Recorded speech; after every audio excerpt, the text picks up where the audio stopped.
Hello humans and welcome to another episode of Gen X Gamer. It's Sega Saturday, baby. It's the time when we look back at the best of the retro games from Sega. We will go down memory video game lane, and I'll talk to you about my experiences when these games came out and what I think about them today, what my thoughts are about these games right now. So sit back, grab a cup of coffee or tea, and let's take a look back at the wonderful world of Sega. On today's episode, The Legend of Oasis. Well, here we go, guys. The Legend of Oasis. You know, what was I doing in 1996? I could tell you one thing I wasn't doing. I was playing The Legend of Oasis. And when I played this for the very first time, let me tell you, I felt heartbreak. I felt heartbreak because I fell in love with the game instantly. If I would have played this game back in 1996, I would have loved it. Now, that's really a moot point because I couldn't afford this game or even the Saturn at that time. But man, I really enjoyed this game from the very first time I touched it.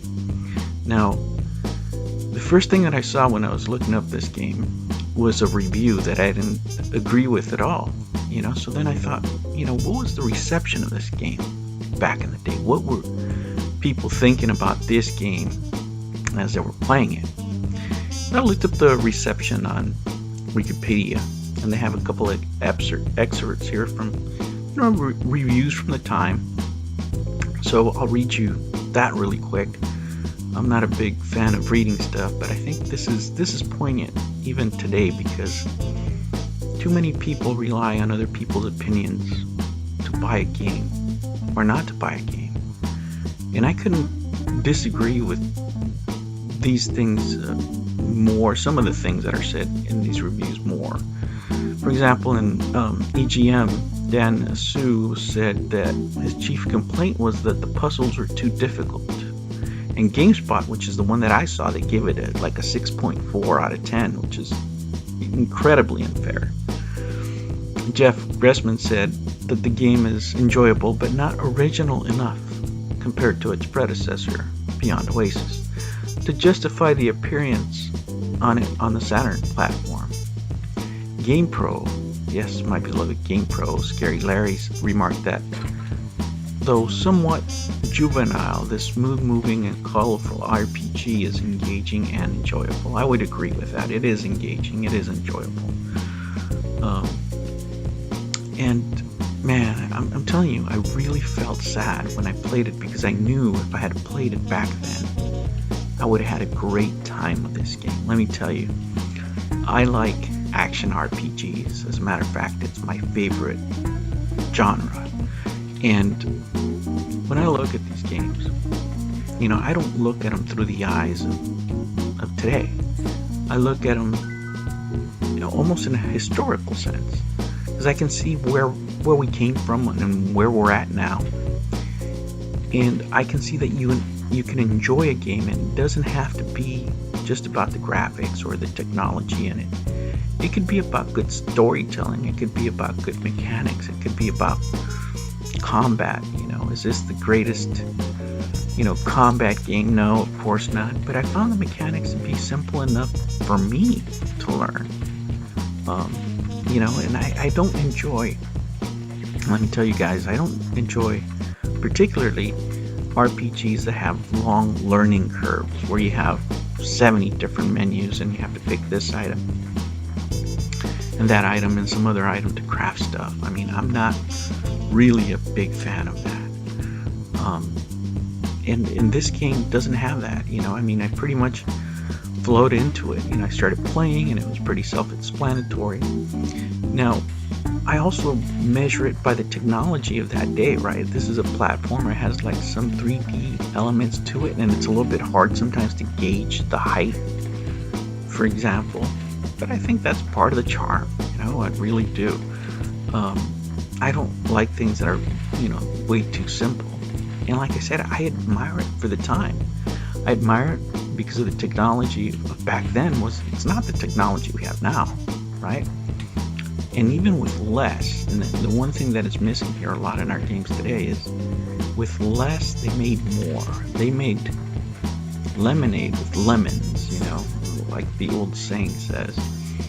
They took, the limitations that they had, and they made the best game that they could with it.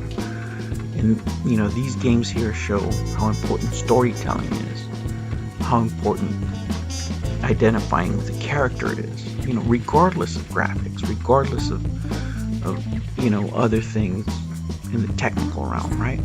I like the music in this game, for example.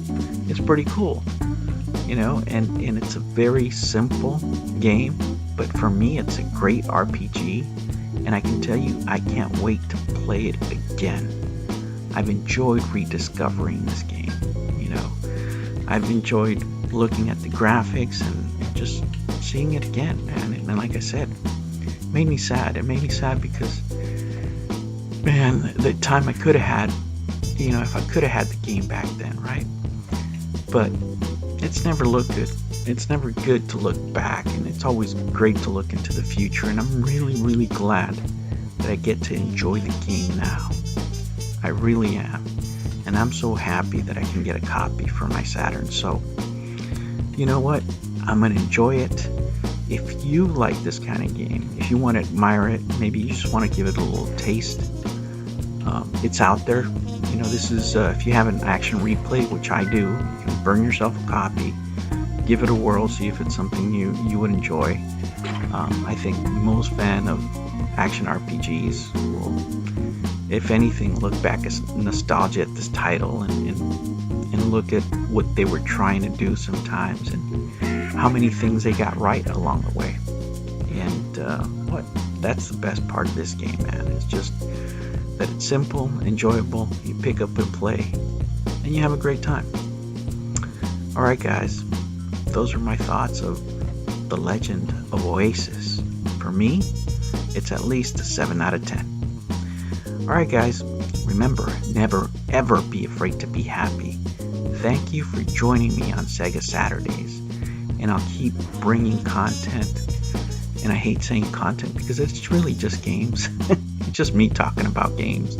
I don't want to make it seem more important than it is. I just want to reminisce about these great games of the past, man. Some jewels out there that we get to enjoy and think and talk about again. Alright guys, I'll catch you on the next one. Take care.